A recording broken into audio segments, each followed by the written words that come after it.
The 2, 7, 8, now we've moved into adding 7 and 8 and 2 together, and you get a very direct person, you get a helpful person that has strong opinions. So it's a kind of the gentle leader, but there's an assertiveness with vision, but there's a desire to have a strong presence, to be in charge, to be dynamic. We'll see this more with this 3, 7, 8, but it's already a commanding quality. And remember that so much of 2 that was written about in the beginning left out this militant dynamic part.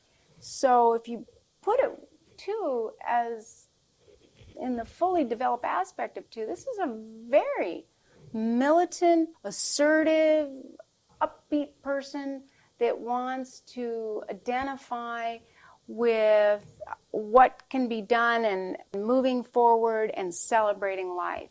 What's obscure and missing is an awareness of their impact again, but instead of the image being I'm so soft, gentle, and easygoing, it's more that I'm not difficult. I'm a version of easy to get along with because I'm so helpful.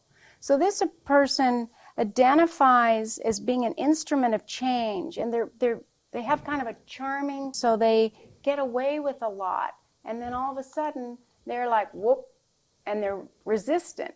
And you don't expect it because the 2 and the 7 are kind of pleasing and giving you what you want, and then the 8 goes, I don't think so. So if the 8 aspect is being protective and take charge, you've got an extraordinary kind of charming leader. If the 3 collude and they're focused on taking charge, you get a kind of a haughtiness that is kind of inexplicable.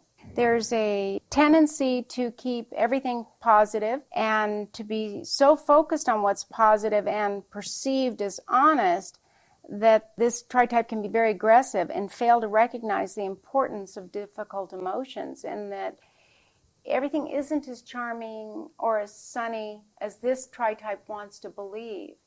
And underneath it, because we have 2 here again, is this fear of loneliness and this need to be liked. And the 8s will say, well, I don't care if people like me. Not quite true.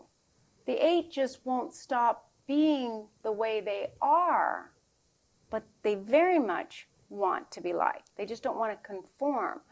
So with this tritype, you get the adventurer and fun-loving person that's commanding. How they manage this is the true free spirit, by the way, because everything is focused on kind of acting on your own intuition and then teaching people how to really act on their own behalf, how to teach them to be empowered in a way, is helping people learn to help themselves. And if they can't deal with difficult emotions, then they must keep busy because painful emotions are there. So this is another busy type. Every experience has the potential for difficult emotional relating. And this is another type that kind of just is in denial of it. Now, the other 2 examples I gave you are coming from a different way of looking at it. This type identifies with the sunny disposition. And what's disowned is that they're not always sunny. And that what they do is reframe their negative emotions into it being something or someone else.